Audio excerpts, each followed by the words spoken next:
Hello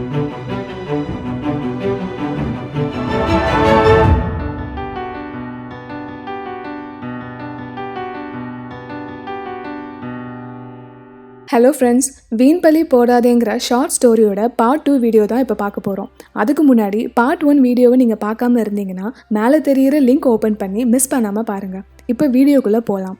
புலவர்களை கொன்ற கர்ம வினைக்கான பலனை சித்திரகுப்தர் யாருக்கு கொடுத்துருப்பாருன்ற கேள்வியை நம்ம லாஸ்ட் வீடியோவில் கேட்டிருந்தோம்.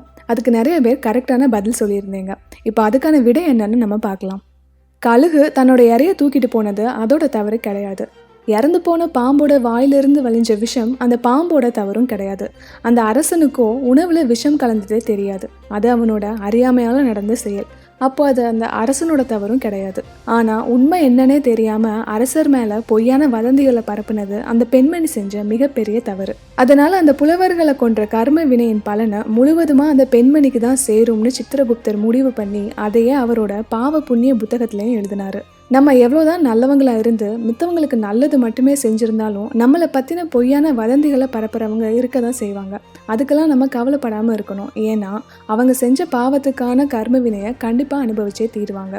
ஸோ மித்தவங்களை பற்றி பேசுகிறப்போ ரொம்ப எச்சரிக்கையுடன் பேச வேண்டும். நல்லது மட்டுமே பேசி நன்மைகளை மட்டுமே பெறுவோம்.